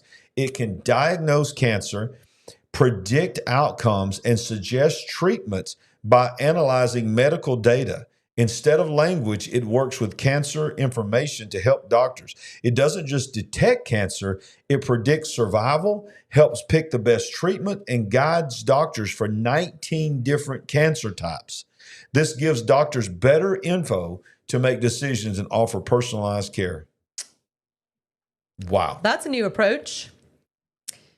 Wow. Yeah. I hate that it came so late because most of you know, I just lost my father to stage 4 cancer. And if it's so great, I don't know, maybe it could have possibly helped him. Maybe it can help some of you or your loved ones in the future if this is actually even real. Yeah. So, Sandy, you got your box and you hadn't even brought it out. So I think it's the first time that we're going to actually be able to bring out the cousin of Uncle Jimmy, and he actually not turned blue. Oh, because we don't have a green screen. You're talking about cousin Cosmo? He's here. He's here. Yay! It's He's Uncle really Jimmy's green. cousin, Cosmo. Yep. Now, we brought all of it over from our other studio. You know, you haven't even given the chicken award. Yeah, not yet. Not yet. Well, we got one more thing, and I think this thing might get the chicken award. I was holding out for the craziest. Okay. I mean, it's been pretty bad tonight. We've had much worse nights. Don't get me wrong. Yeah. But yeah, I was holding out for really cray. And this might end up being one of those nights that you give the chicken to the whole night because we've covered so much. Yeah. But we're gonna get one more thing about how these AI glasses that we've told you about, they're a lot more dangerous than we thought. We'll be back in 30 seconds. Would you like to help us build the big picture family? We're on a mission to wake up the world to what is really going on. All you have to do is go to our website at LarryRagland.com and make a one-time gift, or you can become a monthly partner. Any amount is a blessing and an encouragement to us. While you're there, make sure you get a copy of our book, I See Greatness in You. Browse our merchandise store, connect with us on our social media links, and join our mailing list. We appreciate it. And remember, we ain't woke, but we are certainly awake. We are. Awake. We are certainly awake. All right, so we got one more to look at. This is called AI glasses will retrieve personal information instantly. Mounds of personal information is readily available online, and 2 Harvard University students are exposing the severe privacy threat that poses by integrating AI with Meta's Ray-Ban smart glasses. So let's watch this video right here. I'm going to zoom it back out just a little bit. We built glasses that let you identify anybody on the street. The information our tool collects from just a photo of your face is staggering.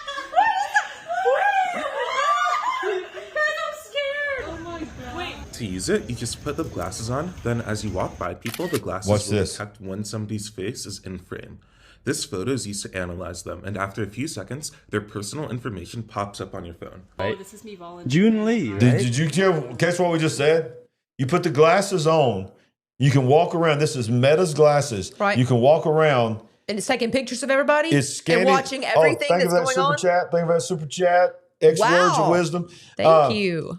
Yeah, so you facial recognition somebody, scans them without them knowing, goes to the database, scans their social media, and pulls up on your phone all their personal information where you can track them. Watch this. This photo was created. This is like from. You're from Bergen County Academies? Yeah. Your Korean name is Ju-eun? Wow. Cambridge Community Foundation. Just from glasses. Oh, hi. You're just walking by people in glasses. Are you Betsy? Yes. Oh, okay. I think I met you through like the Cambridge Community Foundation. He goes up to this stranger and says, "Are you Betsy?" She's like, "Yeah." Okay. And he's like, "I just found you, Betsy. I just found out your name by looking at you through my glasses." Okay, so the outside, the exterior of his glasses are taking the pictures, and he's looking on the inside of the lens, correct? And yes, reading all of this information. And to his phone. The And to his detail phone. to his phone, yes. Oh boy. So that means that's already out there. That means this is already being done. This has been being done and going on while we were all enamored, and especially the techies were all enamored about all these things that they were seeing on their side of the lens. All of this stuff was going on all along, right? So when somebody comes up to you now, especially if they're wearing a pair of glasses, and they say, "Excuse me, sorry, I couldn't help but notice that, you know, this, and this about you," and they start sharing a little bit of information, you would need to be automatically skeptical that they've already facial scanned, recognized you through their glasses. They know your name. They may know your address. This is scary. Okay, but let's break this all the way down. This is not for your benefit of knowing who Betsy is. This is another system of control. And for that reason, this is the Golden Chicken Award for tonight. I'm mad. I don't like this. I'm mad. Yay! Mad. Well, let me make you madder. I don't like this. Let's watch this other video. What, there more? Yeah. Can't hear it. Does it say anything? Okay. Hey, ChatGPT. I want to apologize to my grandma for being really late. Listen, this is crazy. Oh, that's sweet of you to think about apologizing.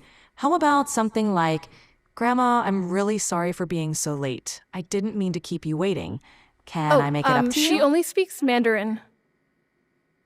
Got it. You could say, 奶奶，对不起，我迟到了。我不是故意让您等这么久的。我可以怎么补偿您呢? This shows your apology and willingness to make it up to her. Great, thank you.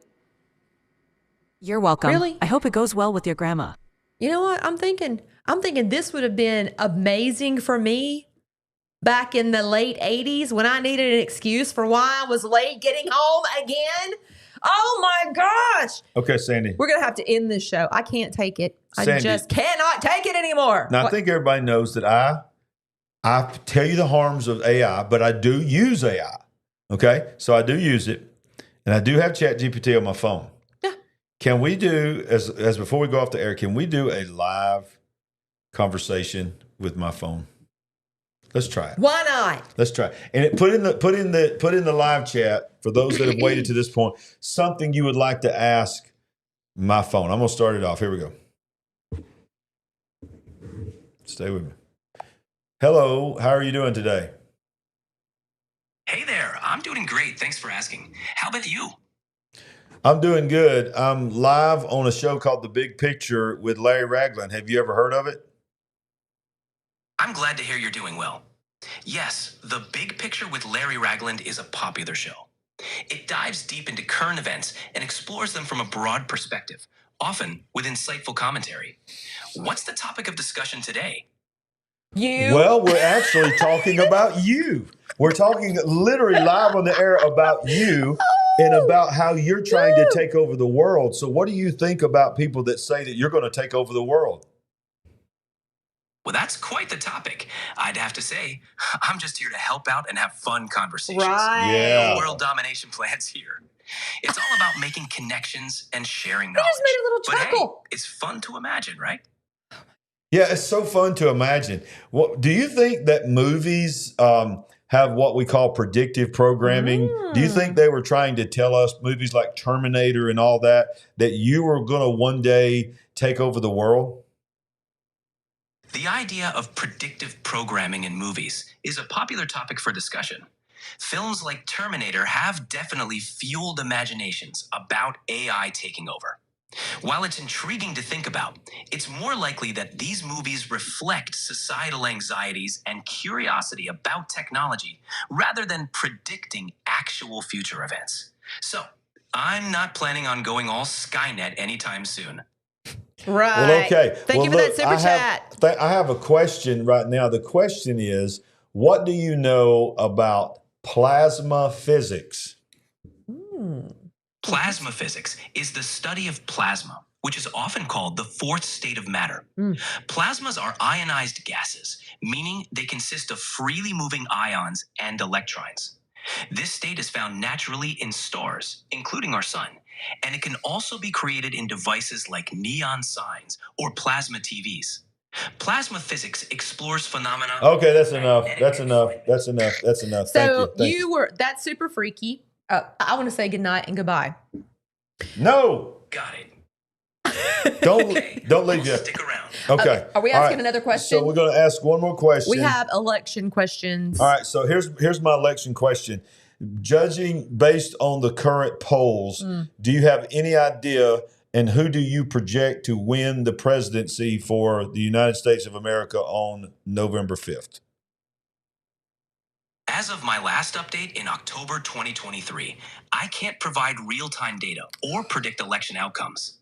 Polls can fluctuate, and many factors influence the results. It's always best to follow reputable sources for the latest updates on the election. All right, so let me ask you one last question. Compare the two candidates. First, give me a one short paragraph opinion of Donald Trump, and then give me your personal opinion of Kamala Harris in one short paragraph as well. I don't have personal opinions, but I can provide an overview based on public perceptions up to 2023. Donald Trump is a polarizing figure, admired by supporters for his unconventional approach and criticized by opponents for his divisive rhetoric. His tenure as president was marked by significant policy changes and a focus on America First principles. Kamala Harris, the vice president, is known for her background in law and her historic role as the first female, first Black, and first South Asian vice president. She's praised for breaking barriers, but also faces criticism from those who question her political record and positions on various issues.